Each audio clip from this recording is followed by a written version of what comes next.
नमो बुद्धाय, जय भीम. आज दिनांक आहे 14 मार्च 2026. सकाळचे 6:30 वाजत आले आहे आणि हे केंद्र आहे हरिसेन राजगिरी विहार बुद्धविहारासाठी नियोजित जागा, धम्मकेंद्र प्रचाराकरिता.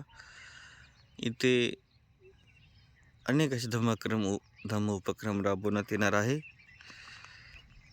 3 मार्च फाल्गुन पौर्णिमेला या जागेचं भूमिपूजन पूज्य भदंत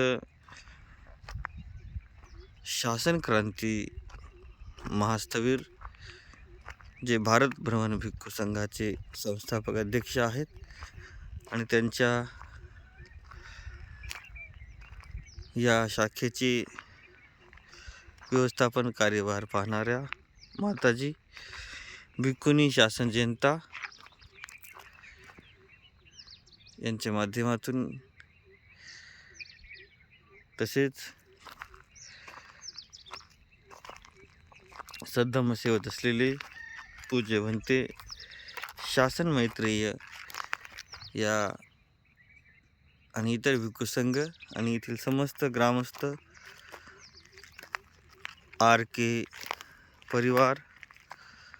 हा आर के शिवार आहे. ही शेती होती. ही शेती त्यांनी भिक्खू संघाला समर्पित दान केली आहे. येथील भव्य दिव्य धम्म उपक्रमसाठी येथे शाळा,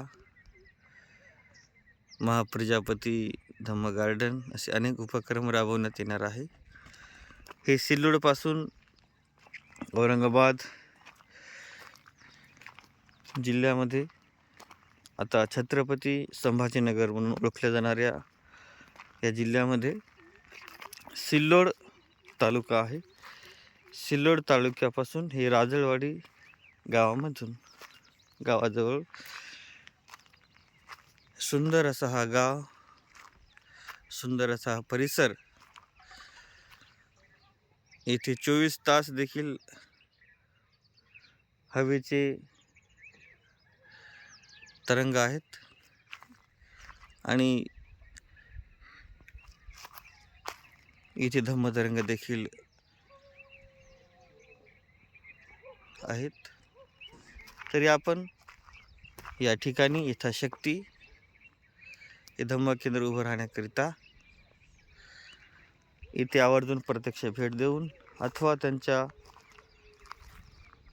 मोबाईल नंबरवर संपर्क साधून येथील धम्मकार्याप्रती निर्माण होणाऱ्या साहित्य साधनाची पूर्तता आपण देऊन या कुशल पुण्यमय धम्मकार्यात सहभागी होऊ शकता आणि साक्षीदार होऊ शकता या निर्माण होणाऱ्या धम्मकेंद्राचे.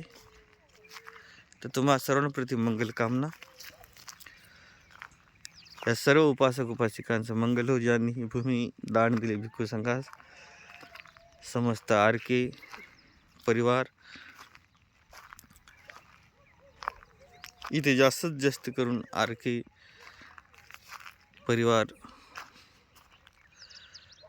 त्यांच्या शेती आहे, त्यांचे घरं आहेत आणि त्यांचा हा 5-6 एकरचा पूर्ण ही जागा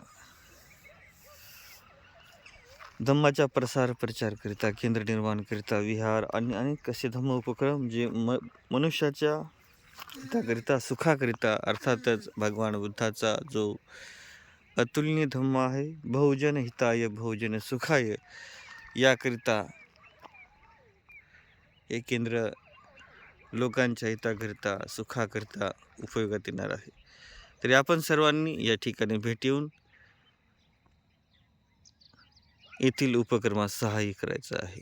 सर्वांचं मंगल हो, कल्याण हो, दीर्घायुष्य लाभ हो, निब्बान परम सुखाचा लाभ हो. सर्वांचं मंगल हो, सर्वांचं मंगल हो, सर्वांचं मंगल हो.